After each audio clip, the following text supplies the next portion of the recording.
देश की सुरक्षा पर खतरे वाले ऐप्स पर सरकार ने एक्शन लेना शुरू कर दिया है। चीन के सिर्फ 59 ऐप्स पर तो पहले ही पाबंदी लग चुकी है। कई और चीनी ऐप्स पर पाबंदी की तैयारी की जा रही है। चीन के दूसरे ऐप जिनसे देश की सुरक्षा को खतरा हो सकता है, उन पर पाबंदी लगाने की तैयारी शुरू हो चुकी है। टेलीग्राफ एक्ट के तहत संचार मंत्रालय इंटरनेट सर्विस प्रोवाइडर को किसी भी वेबसाइट ऐप का डेटा रोकने को कह सकता है।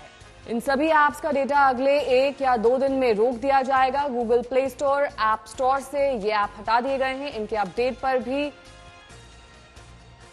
भी नहीं मिलेंगे। डेटा रोकने पर यूजर्स को फीड मिलनी बंद हो जाएगी और केवल पुराने वीडियो ही दिखाई देंगे। आपको बता दें कि यह प्रतिबंध अंतरिम है। अब मामला एक समिति के पास जाएगा। संचार मंत्रालय के संयुक्त सचिव इसके अध्यक्ष हैं। अन्य मंत्रालयों के प्रतिनिधि इसमें शामिल हैं। प्रतिबंधित ऐप समिति के सामने अपना पक्ष रख सकती है।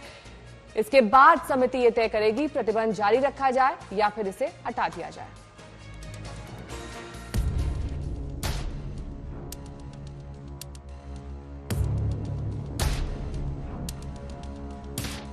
TikTok ban, UC browser ban, cam scanner ban. Modi सरकार ने चीन के ऐसे 59 ऐप पर बैन लगा दिया है। गलवान में 20 भारतीय जवानों की शहादत के लिए जिम्मेदार चीन के खिलाफ नरेंद्र मोदी सरकार ने बहुत बड़ा फैसला किया है। इससे पहले भारतीय सुरक्षा एजेंसियों से चाइनीज ऐप की एक लिस्ट तैयार कर केंद्र सरकार से अपील की थी कि इनको बैन किया जाए या फिर लोगों को कहा जाए कि इनको तुरंत अपने मोबाइल से हटा दें। इसके पीछे दलील ये दी गई थी कि चीन भारतीय डेटा हैक कर सकता है। सरकार के फैसले की जद में जो चीनी ऐप आए हैं उनमें TikTok, Helo, Vigo, Likee, share it, Xender, UC browser, Baidu map, Clash of King, DU battery saver, Beauty Plus, Club Factory, news dog, selfie city, virus cleaner, CM browser, YouCam map, WeChat शामिल है। भारत सरकार द्वारा अभी 59 Chinese app को जो प्रतिबंध लगाया है, confederation of all India traders Bharat सरकार का और प्रधानमंत्री श्री मोदी का बहुत आभार व्यक्त करता है।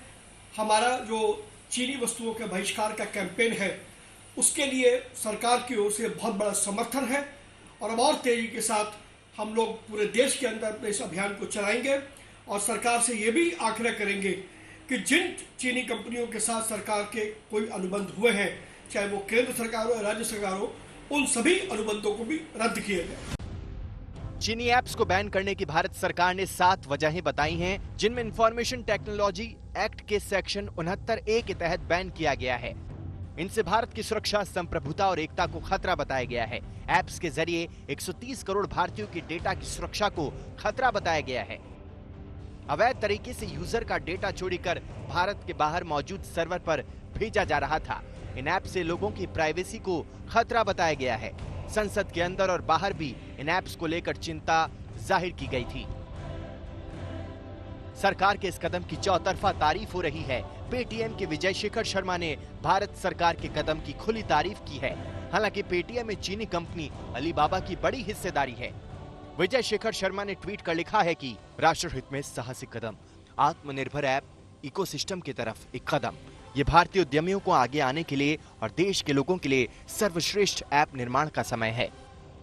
कांग्रेस सांसद शशि थरूर ने चीनी ऐप्स पर बैन की तारीफ करते हुए ट्वीट किया है कि मैंने संसद में चीनी मोबाइल ऐप्स के खतरे का मुद्दा उठाया था। मैं मंत्रालय से बैन के बारे में विस्तार से जानना चाहता हूं। साथ ही मैं देश के लिए अधिक सुरक्षित वैकल्पिक सेवाओं का सुझाव और प्रचार करने के लिए भी कहूंगा। वहीं झारखंड के मुख्यमंत्री हेमंत सोरेन ने कहा है कि सरकार ने बैन लगाने में देर कर दी। केंद्र सरकार ने निर्णय लिया होगा, कई निर्णय ले भी रही है और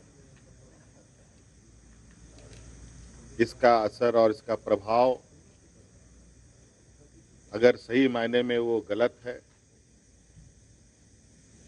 तो ये बातें मुझे लगता है सोचने में केंद्र सरकार ने विलंब कर दिया। चीन अंतर्राष्ट्रीय कंपनियों को अपने यहाँ किसी भी ऐप को चलने की इजाजत नहीं देता। दूसरी तरफ वो चाहता है कि उसके ऐप पूरी दुनिया में इस्तेमाल किए जाएं। लेकिन मोदी सरकार ने तय कर लिया है कि अब चीन की मनमानी किसी हाल में नहीं चलेगी। हर मोर्चे पर उसे जैसे को तैसे का जवाब दिया जाएगा। दिल्ली से राहुल श्रीवास्तव के साथ आज तक ब्यूरो। अब टिकटॉक ने भी बयान जारी करके कहा है कि डेटा की सुरक्षा को लेकर वो गंभीर है, कानून का पालन कर रहा है, उसने कभी नियम और कानून की उल्लंघन नहीं किया है।